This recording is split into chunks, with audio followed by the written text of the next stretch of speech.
pessoal, tudo bem com vocês? Bom, estamos aqui em mais um vídeo e nesse vídeo eu quero conversar com vocês um pouco sobre este livro maravilhoso, que foi uma leitura incrível do Tolkien, que é o livro Árvore e Folha.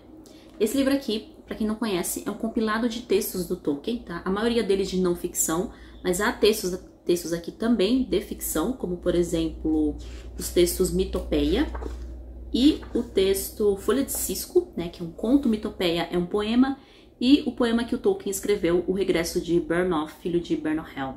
Acho que é assim que fala o nome, tá, gente? Porque, enfim, a pronúncia aqui é um nome bem difícil. Esse último texto, O Regresso de Bernolf, ele é um texto inédito que foi publicado nessa edição aqui da HarperCollins, que saiu pelo Brasil, né, que é a editora que atualmente publica os livros do Tolkien, que naquela edição de Árvore e Folha publicada pela Martins Fontes, esse texto, se eu não estou enganada, ele não tinha. Então ele foi acrescentado então nessa edição brasileira que foi publicado recentemente. Além desses textos de ficção, né, esses pequenos textos do Tolkien de ficção, nós temos aqui o principal texto desse compilado aqui, que é o coração desse livro, que é um ensaio sobre histórias de fadas. Nessa tradução ficou histórias de fadas, mas a gente também conhece como sobre histórias de fadas, né? O histórias com H, histórias de fadas, é o mesmo texto, tá? Só mudou realmente a tradução, que é uma tradução nova. Eu não sei se eu curti tanto essa mudança, eu entendo o sentido, mas enfim, opiniões são opiniões, não é mesmo? Divergências aí, mas o sentido é o mesmo. E esse texto sobre histórias de fadas é o coração desse livro, é o que vai dar um norte para os textos desse livro. Apesar de que eu não sei se realmente o último texto aqui que foi acrescentado a essa edição, né, que é esse texto que fala sobre a Batalha de Maldon, né, que foi um texto que o Tolkien escreveu, acontecimento logo após a Batalha de Maldon, que inclusive é um poema de língua inglesa, é um poema de língua inglesa que não tem um autor definido, né, assim como Beowulf também, que é o poema fundador da língua inglesa, não se tem uma autoria, diferente, por exemplo, dos Lusíadas, né, que é o poema fundador da língua portuguesa, que é o Camões. Só que Beowulf não tem um autor e nem a Batalha de Maldon. E o Tolkien escreve um poema, né, um pequeno poema baseado nesse poema da Batalha de Maldon sobre dois personagens aqui. Eu não sei exatamente como que eles se encaixam nessa questão das histórias de fadas, que é o norte aqui desse livro, mas eu achei interessante, eu acho que foi um acréscimo bacana para nossa edição brasileira e, enfim, ler qualquer coisa de Tolkien nunca é demais, não é mesmo? De Tolkien aqui no canal a gente tem 3 vídeos sobre o Senhor dos Anéis, então eu fiz um vídeo para cada livro, cada parte do Senhor dos Anéis, né, porque o Senhor dos Anéis é um livro só, então eu fiz um vídeo para a Cidade do Anel, As Duas Torres e O Retorno do Rei. Foi uma leitura conjunta que a gente fez aqui no canal, foi bem bacana. Eu fico triste que esses vídeos não são tão assistidos aqui no canal, eu não sei porquê. Mas apesar disso, são vídeos que eu tenho muito orgulho de ter feito, porque foram bem trabalhosos. E também um outro vídeo que eu tenho muito orgulho de ter feito, que tem a ver com Tolkien, foi o vídeo da biografia dele, tá? Então, nesse mesmo ano que eu fiz essa releitura de O Senhor dos Anéis, eu também aproveitei, né, que tava no embalo ali de Tolkien, e li a biografia dele e fiz vídeo aqui pro canal. Eu vou deixar os links para esses vídeos aqui na descrição, caso você não tenha assistido, se você é fã de Tolkien como eu, né. Ele é o meu autor de fantasia favorito, né. Eu sei que muita gente tem às vezes essa rivalidade, né, tem Tolkien e Lewis, mas eu sempre gostei mais do Tolkien, apesar de eu gostar muito do Lewis também. Mas do Lewis eu só cheguei a ler as Crônicas de Nárnia, não li nada de não ficção do Lewis, né. E, enfim, quem sabe futuramente eu leia. A gente tem um lado aqui do Tolkien que talvez realmente só os fãs, né, que conhecem de verdade, que é o seu lado professor, que é o seu lado como acadêmico, estudioso de línguas, estudioso de histórias. Sobre então, o principal ensaio aqui desse livro, que é sobre histórias de fadas, o Tolkien então vai argumentar nesse ensaio que é bem acadêmico, tá, gente? É um ensaio assim que pode ser um desafio, tá? Se você não está acostumado a ler textos um pouco mais complexos, um pouco mais elaborados, ou se você não está acostumado a ler textos de crítica literária, estudos literários, essa área aí do conhecimento, tá? Não é impossível de entender, assim, não é assim, meu Deus, um bicho de 7 cabeças, mas se você não é um leitor assim tão calejado de guerra em não ficção, talvez você pode patinar um pouquinho aí enquanto tá lendo esse ensaio, mas nada impede de você, terminando de ler, falar, será que eu realmente entendi? Você fazer uma releitura, ou você faça como eu, vá lendo, anotando, né, pra ver se as ideias que o Tolkien está desenvolvendo ali tá fazendo sentido ali na sua cabeça. Foi o que eu fiz pra poder fazer o vídeo, não é? E comentar com vocês sobre esse ensaio, que é muito bom, gente, é maravilhoso. O que o Tolkien, então, vai argumentar nesse ensaio das histórias de fadas? Ele vai falar, então, né, o que são histórias de fadas e o que não são histórias de fadas. A principal tese aqui que o Tolkien vai defender, não só de que as histórias de fadas são histórias importantes, são histórias que os adultos precisam ler, não são histórias para crianças, é um argumento dele aqui principal que ele vai dizer, que não são histórias que uma criança vai conseguir entender, tá? Então isso pode parecer um pouco chocante, assim, para quem não tá por dentro muito do assunto, mas o argumento do Tolkien faz todo sentido, né? Ele vai dizer que as histórias de fadas que tratam das fadas, tratam do reino das fadas, então não é qualquer coisa que pode ser história de fadas, né? Ele vai dizer que esses assuntos, eles são assuntos muito complexos, que tratam muito até mesmo de dramas humanos, né? Que os humanos acabam se envolvendo com esse mundo fantasioso e que se misturam ali com esse reino das fadas. As crianças gostam, até acham bonito, mas raramente elas vão ter interesse em saber mais sobre essas histórias, né? Quem realmente tem interesse em saber sobre histórias de fadas são os adultos, né? Ele vai dizer que às vezes alguma criança, ele falava que ele lia às vezes uma história de fada para alguma criança, ele falava, mas isso pode acontecer mesmo, né? Eles não tinham essa percepção mais filosófica que aquele conto de fada em específico estava tentando nos dizer. Ele vai colocar alguns critérios, então, do que é uma história de fadas. Então ele vai dizer que as histórias de fadas têm que tratar sobre o reino das fadas. Não pode ser uma sátira, não pode ser nada que ridicularize a magia, né, o uso da magia. Então, para ele, qualquer história que faça uma espécie de sátira ali, que deixe a questão mágica muito ridicularizada, ele não considera história de fadas, tá? É qualquer texto, mas não é história de fadas. Animais falantes ele não considera também história de fadas, então nenhuma história da Beatrix Potter, por exemplo, né, autora de Pedro Coelho e outras histórias, ele considera história de fadas. Nenhuma fábula também ele não considera, porque são apenas histórias antropomorfas, né, que a gente chama, que são animais que representam ali certas características humanas, mas eles não têm nada a ver com o reino das fadas. Então, como eu falei no começo do vídeo, as fadas, elas têm que estar presentes ali de alguma forma, seja de forma com a magia, seja de forma uma presença real de uma fada ou de uma bruxa, coisas que são parte do reino das fadas, que o Tolkien chama, precisam estar presentes nessas histórias para ser considerado um conto de fadas segundo o próprio Tolkien. Ele também exclui desse conceito de contos de fadas além das sátiras, né, ele também exclui contos de viajantes.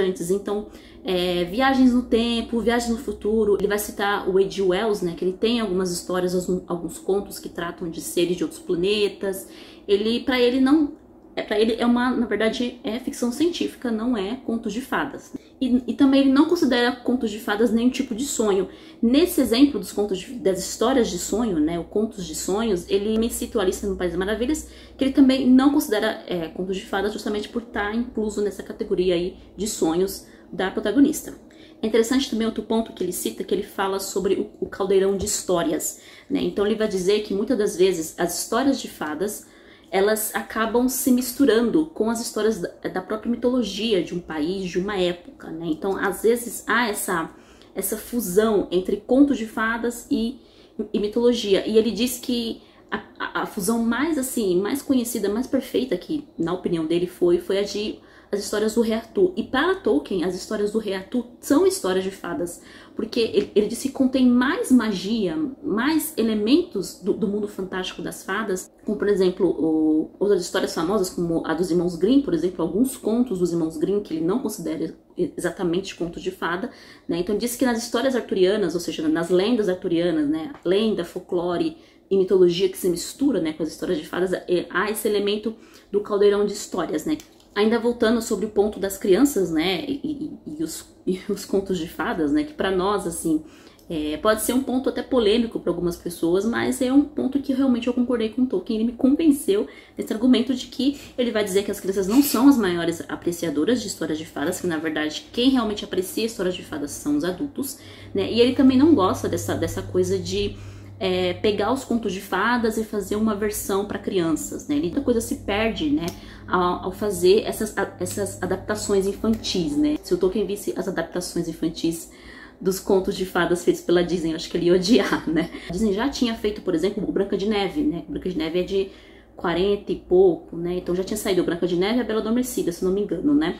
Então, assim, ele já tinha visto, né, essas adaptações de contos de fadas, versões light, versões para crianças que ele não gosta, porque ele vai argumentar de que histórias de fadas é um tipo de arte, é um tipo de gênero literário, né, que tem uma forma, que tem uma maneira de dizer, questão da forma artística, né, ele vai mostrar, né, essa forma artística no conto Folha de Cisco, né, que é muito lindo, que é belíssimo.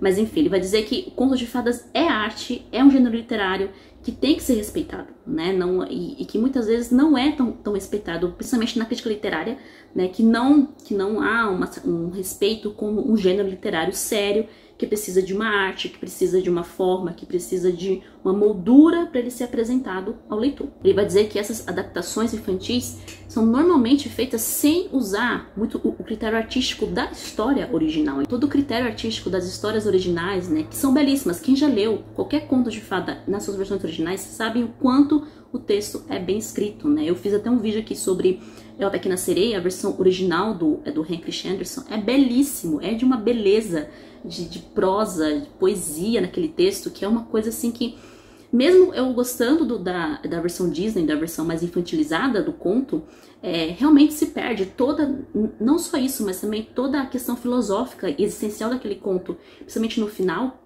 né? Quem leu sabe, né, como é que é o final desse conto, apesar de triste, mas ele tem todo um sentido existencial nele, né, se perdeu completamente na versão Disney. Então, por mais que a gente goste da versão Disney, da versão infantil, não há como negar que a versão original dele é muito mais rica, assim como qualquer outro conto de fadas que a gente lê, né. Ou você pega, por exemplo, o conto do Barba Azul, que eu li no livro da Clarissa Pinkley-Stess, né, ela contou uma versão do conto do Barba Azul. Aquele conto ali, você não vai ler para uma criança aquele conto, porque ele é extremamente violento, mas ele tem todo um sentido ali também humano, existencial, que a gente pode retirar dessa história que a gente termina de ler. A gente fica naquele impacto, né? Até hoje eu me lembro da minha reação quando eu terminei de ler o conto do Barba Azul, e é um negócio impressionante ali, o que é contado naquela história de fada, né? Que não são necessariamente histórias bonitinhas para fazer a gente, né, ficar com o coração quentinho. Muitas vezes essas histórias, elas nos pegam assim de surpresa, elas nos pegam ali na curva e fazem a gente repensar muitas coisas. Ele vai dizer que os adultos precisam encarar os contos de fadas, as histórias de fadas, não como uma história infantil, que a gente precisa ler da mesma forma que a gente leria, sei lá, um texto em prosa de um Tolstói da vida. Elas possuem, vai dizer Tolkien, o mesmo valor literário e artístico de qualquer outro gênero literário, seja do romance, seja do drama, né? Ele vai dizer aqui do drama, né, que muitas vezes o teatro ele tenta representar, né, um pouco das histórias de fadas, mas ele acha que o teatro ele não faz isso tão bem, apesar de que, né, ele citou, por exemplo, Macbeth, né, do Shakespeare, né?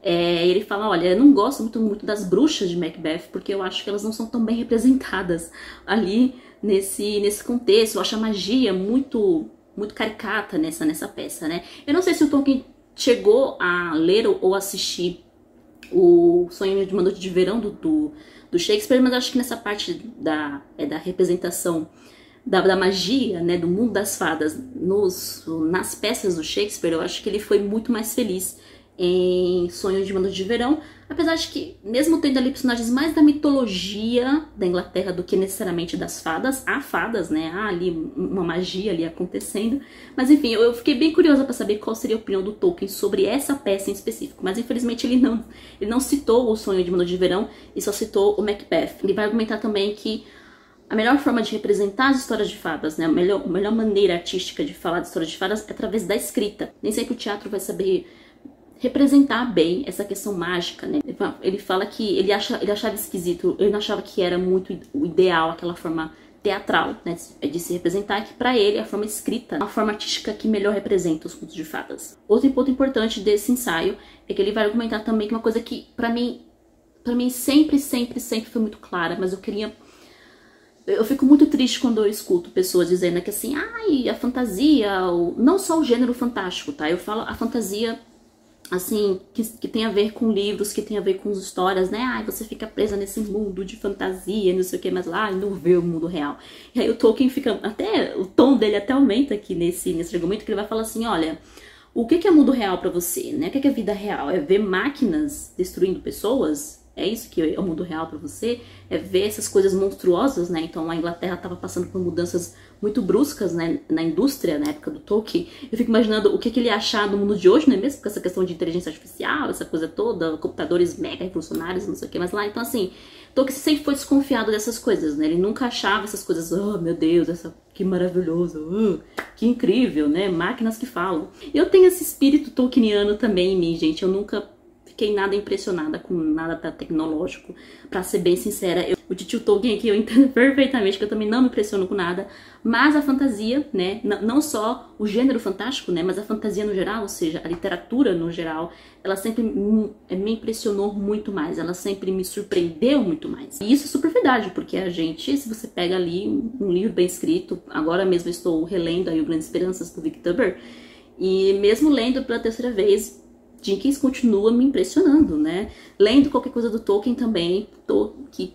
foi publicado há 50, 60 anos atrás, ainda me impressiona, né? Eu nunca me esqueço a sensação de que eu tive quando eu terminei de ler O Senhor dos Anéis pela primeira vez. Foi um negócio assim que dificilmente se repetiria de uma outra maneira, né? Vendo um robô falando comigo, né? Mas enfim, essa parte é sensacional, em que ele fala que a fantasia, ela não destrói a razão. Vai dizer que a fantasia, ela na verdade ajuda, ela aguça a nossa razão.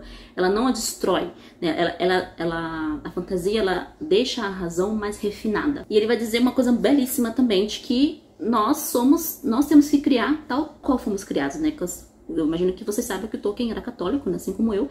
Então, nós temos esse poder criador porque nós somos também criados por um ser muito maior que nós, né? Então nós temos que realmente criar essas histórias, criar esses mundos, né? Porque faz parte também da nossa vocação como seres humanos. Ele também, né, vai dizer mais para a última parte do livro que ele não gosta muito do termo escapismo, né, para as histórias de fadas ou para a literatura no geral, porque para ele não são exatamente escapismos, né? Porque ele acha que esse termo é usado de forma errada, né? É sempre usado de uma forma pejorativa, né? Volta aquele argumento que eu falei no começo de que as histórias de fadas, os contos de fadas nunca era visto e não são vistos, né, de forma séria pela crítica, pela academia e etc. Ele vai falar que as coisas belas, né, as coisas bonitas que a gente vê nas histórias de fadas sempre representam o bem, né, e o mal tá sempre andando com a feiura. E aí ele fala, poxa, eu olho pra cidade aqui, eu olho pra Londres, né, e vejo essa feiura toda, e vocês querem me dizer que isso é algo bom necessariamente, né?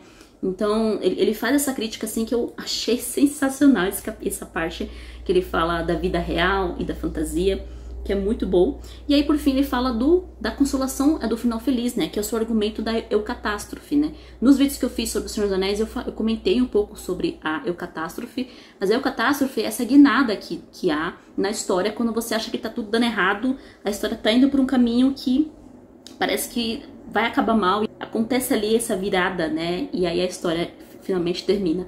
É basicamente, aqui vai um spoiler do Senhor dos Anéis, tá? No final do Senhor dos Anéis, o Retorno do Rei, pule aí se você não leu ainda. Mas é basicamente o que acontece no final do Senhor dos Anéis, né? Então a gente tá lá, o Frodo e o Sam, correndo pro Monte da Perdição, a gente acha que eles não vão conseguir. Parece que o Frodo, quando ele chega lá no monte, e ele só joga o anel, ele não joga, ele acaba cedendo, então, à tentação do anel, ele não vai jogar o anel. E aí, na última hora, no último minuto, quando o Sam já tá desesperado, a gente acha que acabou, deu ruim, o livro vai acabar de forma muito trágica, né? O Sauron vai dominar a Terra-média, vem lá o Gollum, né? E arranca o anel do dedo do Frodo, e ele acaba caindo, né, no Monte da Perdição junto com o anel, e se destruindo junto com o anel. Então, não é um Deus ex machina, né? Que é muito usado na ficção, né? Quando parece que do nada o autor coloca uma resolução ali maluca e vem dos céus e enfim, não é Deus ex machina, tá?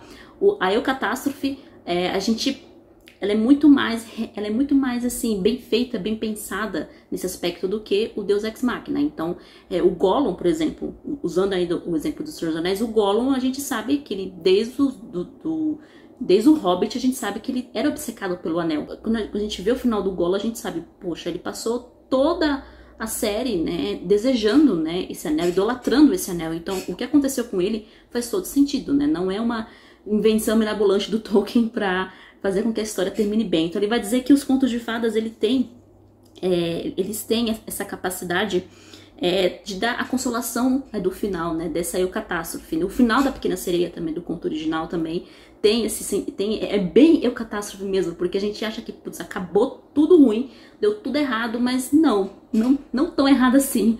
Alguma coisa boa aconteceu no final, eu não vou falar qual, tá? Assistam lá o vídeo, mas é isso. Então esse argumento da Eu, Catástrofe, ela é muito comum, não só nos contos de fadas, mas também no Evangelho. Tolkien vai dizer que não tem melhor exemplo de Eu, Catástrofe do que nos próprios evangelhos, né, que é uma grande eucatástrofe também, se a gente olhar do ponto de vista literário, né? Então a gente acha que acaba mal, mas aí no final das contas acaba tudo bem, dá tudo certo no final. Grande exemplo de eucatástrofe em que os contos de fadas também fazem parte. Em resumo, gente, eu tentei resumir para vocês aqui o ensaio principal, mas nada do que eu disser aqui substitui, né, a beleza que é ler esse texto do Tolkien, que é maravilhoso. Né, eu falei que é um texto um pouco complicadinho, pode ser um pouquinho difícil, sim, tá? É desafiador, mas vale muito a pena porque é muito lindo, porque o Tolkien tem todo aquele lirismo, né, em várias passagens. O final do ensaio dele, que ele fala dos evangelhos, que ele fala da catástrofe, também é belíssimo, vale muito a pena. Se você, mesmo que você não leia o livro inteiro, mas se você pelo menos ler o Sobre Histórias de Fadas e o conto Folha de Cisco, que é lindíssimo aqui esse conto Folha de Cisco. Eu não vou falar muita coisa sobre ele, mas sabem o que? O personagem principal eu vejo como um alter ego do próprio Tolkien, tá? Então é esse artista, esse pintor que tá tentando criar uma pintura, mas ele nunca consegue terminar essa pintura porque sempre acontece alguma coisa de errado. Né? Ele tem um vizinho lá chamado Sr. Paróquia que tá sempre ali atazanando ele não consegue terminar até que um belo dia, né, ele é levado embora, né, e a pintura dele também ela é destruída.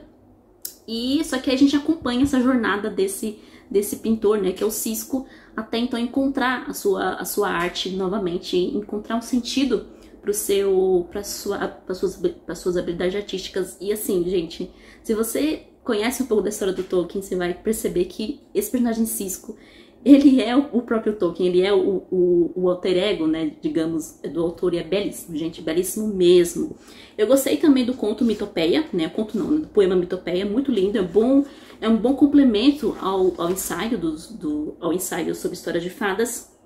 Folha de Cisco, nem preciso dizer que é belíssimo, e gostei também do poema O Regresso de Bernhoft. Eu gostei muito, não foi o meu favorito, né? Eu achei que, às vezes eu fiquei um pouquinho perdida na linha do tempo aqui desse poema. Eu acho que faltou um pouco mais de notas explicativas aqui desse poema, apesar de ter uma introduçãozinha dele no começo, né, escrita pelo próprio Tolkien, mas eu fiquei um pouco perdida porque eu não li o poema A Batalha de Maldon, né, então eu não sei exatamente o que estava acontecendo ali.